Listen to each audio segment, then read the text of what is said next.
I mean, in some ways, it's helpful to listen to some of the insights, of what some of those people are saying, but it all comes back to the same thing. Is it a hindrance or is it a good thing? Is the question. See, the spirituality is not gathering knowledge. Okay, it's all boils down to same spiritual truth. There's a lot of information available, no doubt.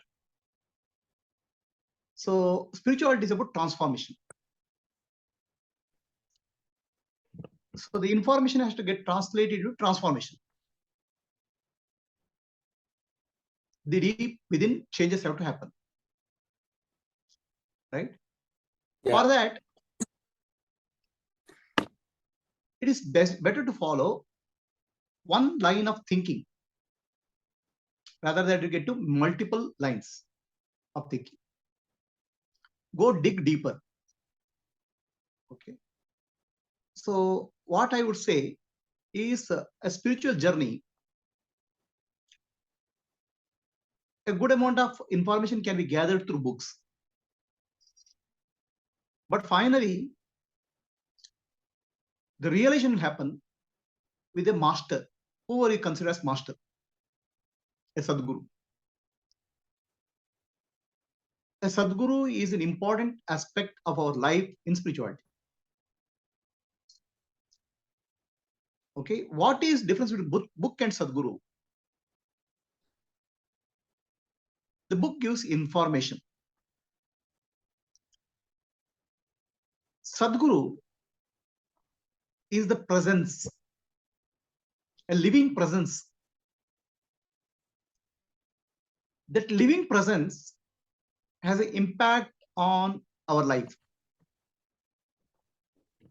Books are lifeless in that sense. They carry the message. But a Sadguru or a realized master is the living embodiment of the message. In that sense, for our spiritual journey, eventually we have to settle down to working with, interact with one realized master. Whoever is that? That we call a Sadguru. Okay, what happens is, in the Guru's presence, there is a communication and union happens. Communication is the words, teachings, and union is the consciousness. The communion is what makes a difference. The presence and the communication. Together, they impact us deeply. So in that sense, books are helpful. Most of the people are lost in books. Beyond books, it is the master, a Sadguru, who is important in our life. Who you consider as Sadguru? So there are many Sadgurus in the world. It's not that one person is Sadguru. But finally, you should settle down. Oh, this person is my master. Just like in your life, there are many women whom you can marry. Finally, you decide, okay, this is my wife. So finally, you settle down with one person, one guru, one master, who will open up the spiritual journey for you, the inner transformation. So now, the teaching is not about information now. Teaching is tuning to the master's mind. Okay, communication is not, you are not gathering spiritual information. You are tuning to the mind of the master through the teaching. So teaching is just a means, but really what you are trying to do is communion. Feel that consciousness, become one with the consciousness.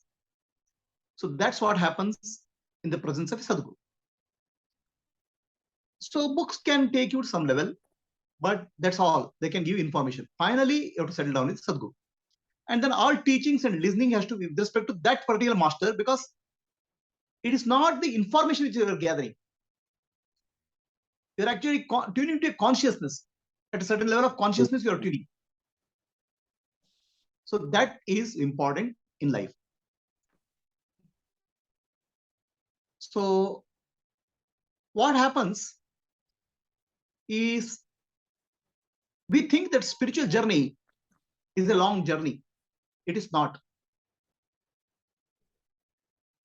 In the presence of the master, the presence and the communication affects us deeply, bringing transformation.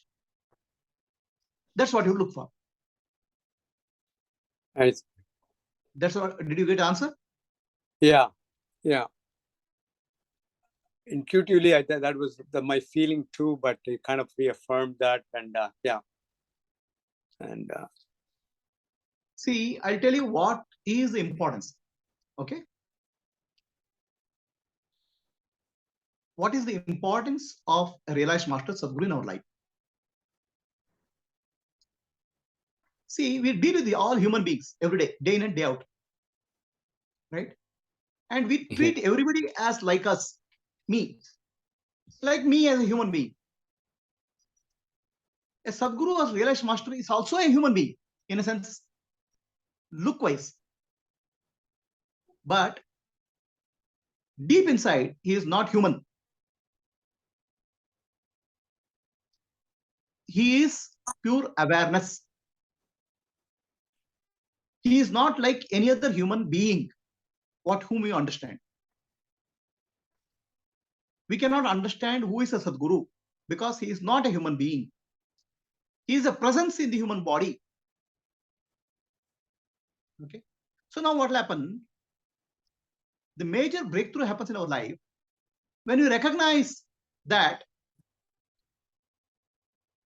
a human being, in the body of a human being, a pure consciousness can operate who has a lot of depth, a lot of wisdom compared to an ordinary human mind. So the words of wisdom, words of depth, which comes from such a being, has a transformative effect on our life. So what happens really is, human ego wants to associate with people who are ego. Ego can understand ego well. Correct. Ego cannot understand a non-ego. Ego cannot understand what is not an ego. Because it's a threat to its existence. In a sense, it gets confused. It gets threatened. Or it can be, doesn't understand. Okay. It is trying to look for a pattern in life. Ego is well versed in patterns. It is well versed in the path which is known path. So when you encounter a realized master, we are venturing into an unknown, unknowable, in that sense. And in the presence is there operating through a human body. So now why human body is important? Because the teachings have to be communicated to you in the language which you can understand.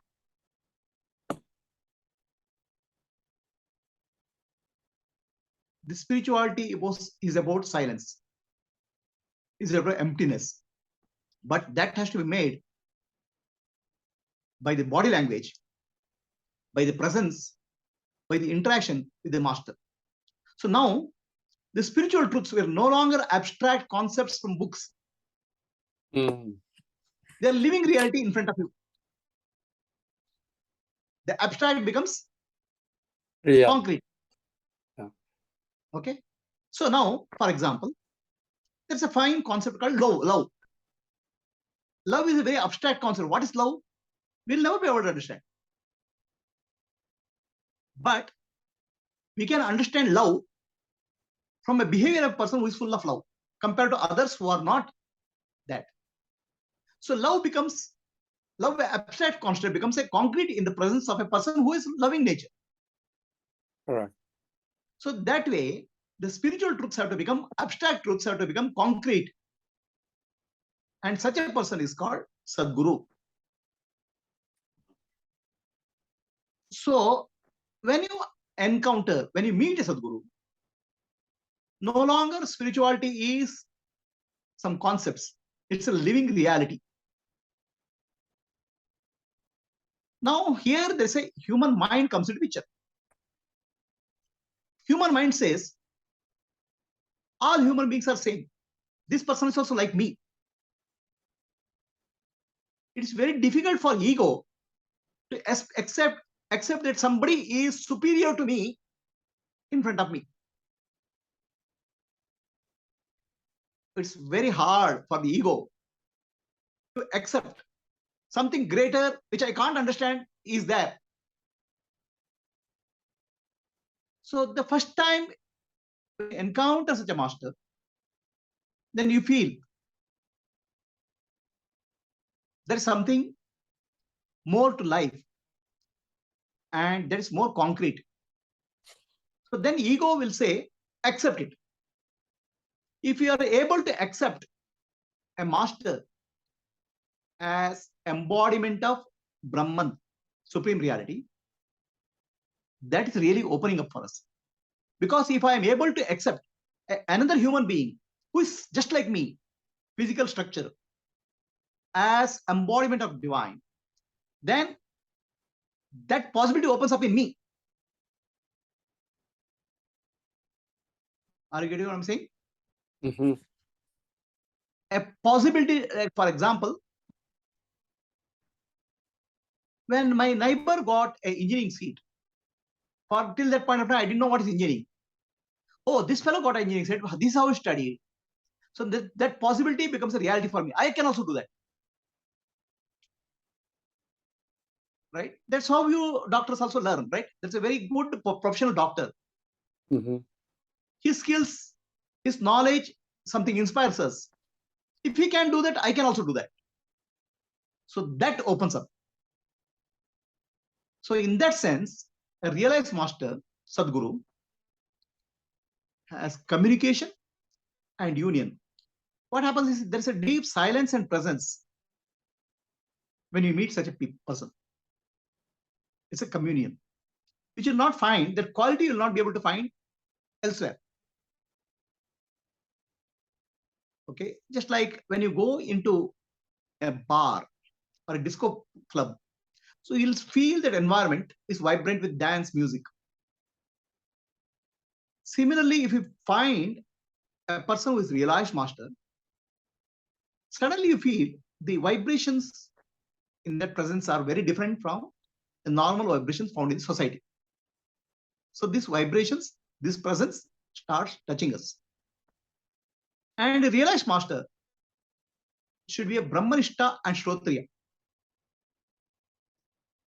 One who is well versed in scriptures, who is able to communicate the truth of scriptures, that's called Shrotriya. And Brahmanishta means he himself should be realized. So the two conditions are put there. One is a good understanding of spiritual truths, Vedanta. Ability to communicate as a teacher. Then a realization by himself. So now what will happen? You are not relying on book. You are relying on living book. Book which is living. Okay. So that book which is living is much more valuable than book which is not living. So then what will happen is masters and words, teaching, his presence has impact on you. Books will become a secondary reference, not a primary reference. So in your medical language, if I want to give, you want to do a surgery. Definitely there are a lot of surgery, good books are there. But if you are practicing with a good surgeon, you'll see what he is trying to do and you also try to do. Books will be only referring. Books are not the primary reference. So your living book called Realized Master, Sadguru is required. Now it's very difficult to find such a Sadguru or a Realized Master. It's not easy. Okay? Because we don't understand who is Realized Master. Yeah. We can understand who can communicate well. Not all the people who communicate well are Realized Masters. Correct. Okay? So a Realized Master should be living the truth. In his presence, you start feeling the truth is alive.